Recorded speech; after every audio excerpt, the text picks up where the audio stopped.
हर गुजरते दिन के साथ इंडिया गठबंधन जो है वो और ताकतवर होता जा रहा है और प्रधानमंत्री नरेंद्र मोदी और अमित शाह का सिरदर्द जो है वो बढ़ता जा रहा है। इसका सबसे बड़ा उदाहरण है कल अरविंद केजरीवाल और कन्हैया कुमार का एक साथ एक ही मंच पर होना। जिस तरह से अरविंद केजरीवाल ने कन्हैया कुमार के लिए कल चुनाव प्रचार किया, वहां से साफ तौर पर नजर आ रहा था कि मुकाबला जो है वो कड़ी टक्कर का है और हो सकता है कि कन्हैया कुमार वहां से जीत भी जाएं। इसी पर चर्चा करने के लिए हमारे साथ मौजूद है नियो मीडिया के editor in chief Neeraj Shrivastava ji. हमारी टीम ने भी कल उस रैली में हिस्सा लिया और बातचीत कन्हैया कुमार से भी की, वो भी हम आपको दिखाएंगे। लेकिन आपको वहां जाके क्या माहौल वहां का नजर आया? देखिए, जो कल कन्हैया कुमार जी की रैली थी और उसमें दिल्ली के मुख्यमंत्री जी को भी आना था। वैसे तो वो शायद छत्तीसगढ़ या कहीं बाहर थे, वहाँ से आना था उनको। 6 बजे की रैली थी, लेकिन वो स्टार्ट हो पाई थी लगभग 9 बजे के आसपास, 8:30-9 बजे तक।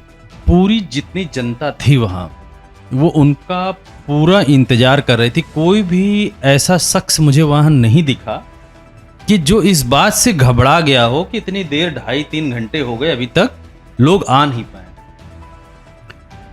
और एक एक आदमी, अगर आप देखिए, चाहे वो समर्थक हो या कार्यकर्ता हो आम आदमी पार्टी के, या कांग्रेस के समर्थक हो, कांग्रेस पार्टी के कार्यकर्ता हो, कल एक चीज़ जो सबसे बढ़िया देखने को मिली, जो अभी तक हम उत्तर प्रदेश में देख रहे थे कि राहुल गांधी जी और अखिलेश यादव जी की बॉन्डिंग बहुत अच्छी, वैसी ही सेम बॉन्डिंग हमें कल दिखी दिल्ली में, जो कि उम्मीद नहीं की जा रही थी एक्चुअल में, कि आम आदमी पार्टी के कार्यकर्ता और कांग्रेस के कार्यकर्ता एक मंच पे एक जैसी बातें करेंगे। और सबसे बड़ी बात कि कांग्रेस पार्टी का झंडा बहुत कम दिखा, आम आदमी पार्टी का बहुत ज्यादा दिखा। और सारे लोग ये बोल रहे थे कि झाड़ू यहाँ से नहीं है, यहाँ से हाथ है। यानी कि कोऑर्डिनेशन इतना तगड़ा है। और कहीं ये भावना किसी में नहीं थी कि मंच पे खड़े होकर हम कांग्रेस बोल लें या ये बोल लें। इसी बात पर कन्हैया कुमार का जब प्रचार कर रहे थे तो अरविंद केजरीवाल ने साफ किया कि ये कन्हैया हैं, यहाँ के उम्मीदवार हैं,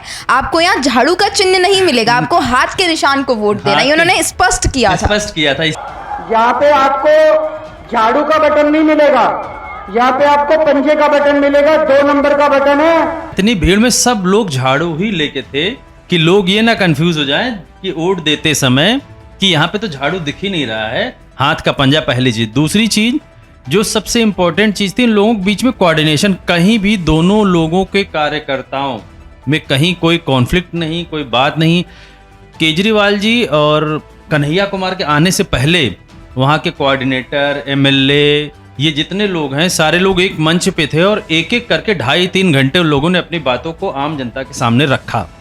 एक भी ऐसा कोई आदमी नहीं मिला कि जिनके बीच में कोई लड़ाई हो, कोई कॉन्फ्लिक्ट हो। यही समझ में आती है कितनी मजबूती के साथ इंडिया गठबंधन खड़ी है विपक्ष के सामने, यानी कि जो अभी सत्ता में पक्ष है उसके सामने। और मनोज तिवारी के लिए ये बहुत बहुत बड़ा चैलेंज है, क्योंकि वो एरिया ऐसा है कि लगभग 18 से 20 लाख वोटर हैं वहाँ, और उस एरिया का सही में डेवलपमेंट नहीं हुआ है। आपके कन्हैया कुमार जब दिल्ली आए थे तो उसी एरिया के, उसी कॉन्स्टिट्यूएंसी के एक क्षेत्र में रहा करते थे पढ़ाई के टाइम में, तो उनको एक एक चीज़ चप्पे चप्पे से वो वाकिफ़ हैं कि क्या यहाँ कमी है, कहाँ भीड़ लगती है, कहाँ जाम लगता है, कैसे वो पानी नल से नहीं आता, बोल रहे थे नल से नहीं आता, नाले से पानी ज़्यादा निकलता है, क्या वेस्टेज है, किस तरीके के छोटे छोटे मकानों में लोग रहते हैं। कल जब हम गए थे वहाँ रिपोर्टिंग कर रहे थे तो ऐसा लग रहा था कि एक तरफ आम आदमी पार्टी खड़ी है, एक तरफ कांग्रेस के लोग खड़े हैं। जनरली क्या होता है कि अगर कोई रिपोर्टर रिपोर्टिंग कर रहा होता, चाहे वो बड़े मुख्य धारा का रिपोर्टर हो, चाहे यूट्यूब का, तो लोग सोचते हैं मैं बोल लूँ पहले, मैं बोलूँ। लेकिन वो लोग खुद ही पास कर देते थे, भाई ये कांग्रेस वाले, इनसे आप बात करिए, ये आम आदमी के लोग हैं, इनसे बात करिए। मैंने एमएलए, वहाँ के रिसेंट एमएलए से मैंने बात करने की कोशिश की, तो उन्होंने बोला नहीं, आप इन लोगों से बात करिए जो हमारे कार्यकर्ता हैं कांग्रेस और आम आदमी पार्टी के। तो यही कोऑर्डिनेशन समझ में आता है। कुछ ऐसे भी लोग मिले जो वहाँ 6 बजे ही आ गए थे, उसके बाद उन्होंने देखा टाइम लग रहा आने में, तो वापस चले गए घर, चाय पी के अपना नाश्ता वास्ता करके फ्रेश होकर फिर वापस आ गए। तो ये सोचिए कितना बड़ा डेडिकेशन है। पूरा ऐसा, इतनी भीड़ थी, ऐसा लग रहा था कि पूरे दिल्ली की नॉर्थ ईस्ट की जनता ने मूड बना लिया है कि बीजेपी को वहां से वो हराएंगे और कन्हैया कुमार या इंडिया गठबंधन के लोगों को जिताने की कोशिश में लगे हुए हैं। वहाँ का जो हाईलाइटेड मूवमेंट था वो ये था कि जब अरविंद केजरीवाल ने कहा रिंकिया के पापा को हराना, यानी मनोज तिवारी को हराना है। 2 नंबर के बटन दबा के भारी बहुमत से जिताना है और रिंकिया के पापा को हराना है। किसी गाने से ही रिलेटेड है उनका, तो वो उन पे टोंट है एक्चुअली। क्यों है वहाँ जितने लोगों से हम लोगों ने बात की, आम जनता से भी जो बात की, सबका एक ही कहना है कि मनोज तिवारी ने कोई काम नहीं। मनोज तिवारी ने काम कुछ नहीं किए, परंतु मोदी के साथ वोट दे रहे हैं। अच्छा, मनोज तिवारी जी कोई काम नहीं किया, सिर्फ मोदी जी के नाम पे वोट कर रहे हैं। मनोज तिवारी को 10 साल में जनता ने इतना मौका दिया है, 10 साल में उन्होंने कोई काम नहीं करा। अब जो जनता चाहती है पढ़ा लिखा नौजवान PhD करा हुआ कन्हैया कुमार, उसे मौका देना चाहते हैं। देश में राम मंदिर का निर्माण हो गया, हमारे को और क्या चाहिए। पूरे देश में सिर्फ एक चीज पे वोट करने को लोग कहते हैं कि राम मंदिर बना दिया, 370 हटा दिया। बीजेपी ने किस लेवल तक लोगों को भ्रमित कर रखा है कि, या बीजेपी ने भ्रमित कर रखा है, या वो इतने बड़े लाभार्थी हैं कि बीजेपी जो इलेक्टोरल बॉन्ड और ये सब का पैसा ले आती हो सकता है उनके तक भी पहुंचते हो, क्योंकि इतने बुरी तरीके से कोई अंधभक्त नहीं हो सकता बिना कुछ लाभ लिए। आज मैं एक जगह इंटरव्यू देख रहा था इनका, अमित शाह जी का, उन्होंने कहीं ये बोला 60 करोड़ लाभार्थी। पहले तो डेटा ही सही नहीं बताते, कभी 60 करोड़ बताते हैं, कभी 80 करोड़ बताते हैं। इनको खुद को नहीं समझ में आ रहा। जैसे जैसे समय गुजर रहा है, ये सिर्फ एक मुद्दे पे टिके हुए थे जो कि उनका उखड़ चुका, वह हिंदुत्व का। और किसी भी लोकेशन में दिल्ली में जाइए, हर आदमी ये बोलता है कि इनका कोई प्रत्याशी आता नहीं था, 5 साल से कोई नहीं आया। जो लगातार जैसे मनोज तिवारी जी 10 साल से कभी नहीं आए। सिर्फ हम मोदी जी के चेहरे पे वोट दे रहे हैं। मोदी जी के चेहरे पे वोट देने वाले 10% 20% लोग मिलेंगे, 90% लोग काम करने वाले मिलेंगे। कल कुछ लोगों के पास झंडे लगे हुए थे, जैसे आदमी लगा देता है, लीफलेट टाइप का लगा दिया, कुछ दुकानदारों ने नहीं लगाया। तो उनके पास कुछ चैनल्स वालों ने पूछना शुरू किया, तो वो बोलने लगे हम तो नहीं सपोर्ट कर रहे हैं इसलिए हमने नहीं लगाया। तो जो 2-3-4 लोग ऐसे थे जो समझदार थे, जिन्होंने नहीं लगाया था, इस डर से नहीं लगाया होगा, हो सकता है कि भाई बीजेपी के कार्यकर्ता वहां टहल रहे थे तो कल को देख के उनको परेशान करें।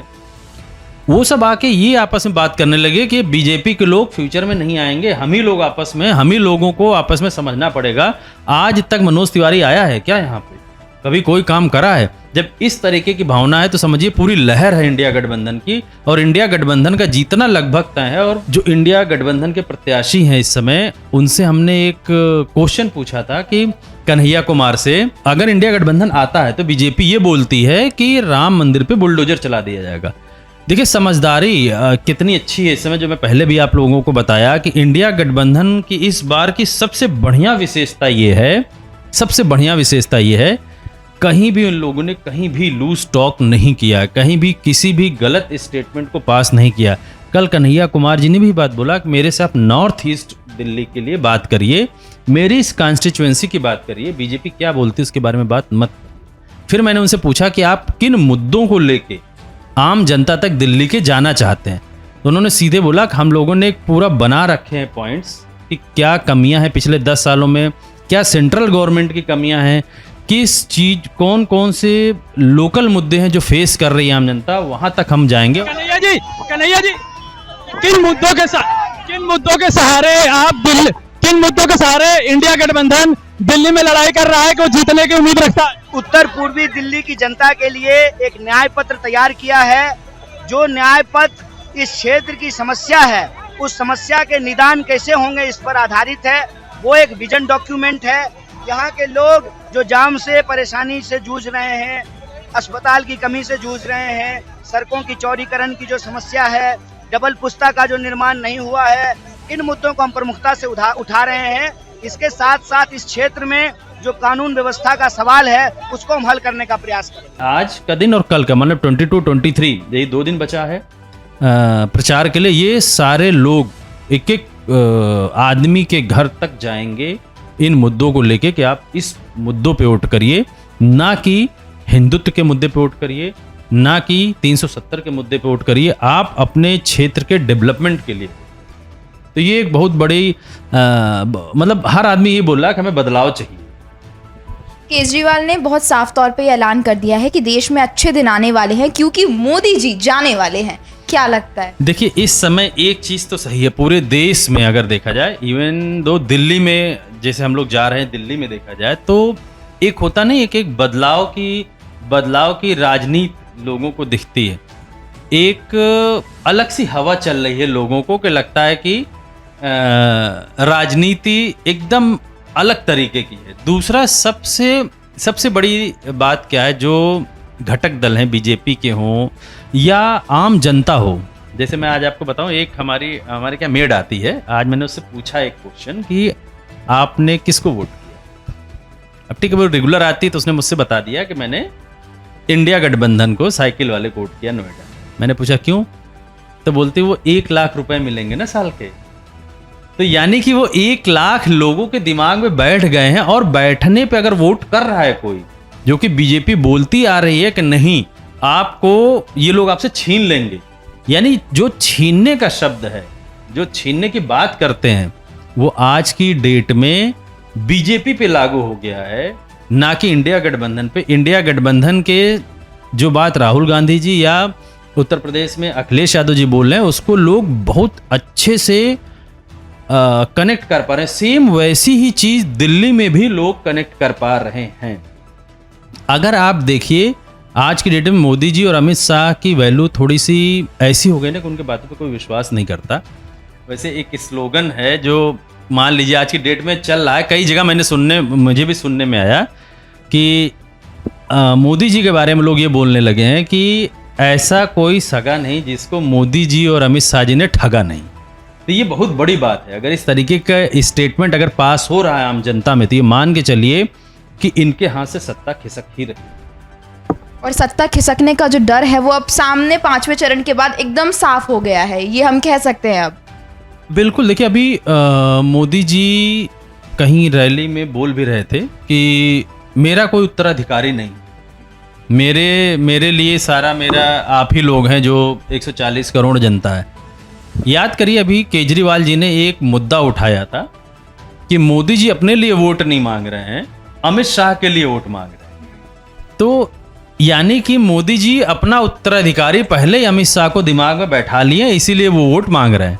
यही कारण है कि मोदी जी अब रैलियों में बोलना शुरू कर दिए हैं कि मेरा कोई उत्तराधिकारी नहीं। बात सिर्फ उत्तराधिकारी की नहीं है, ये वही पार्टी है जो कभी भी किसी दूसरे के पिच पे नहीं खेलती।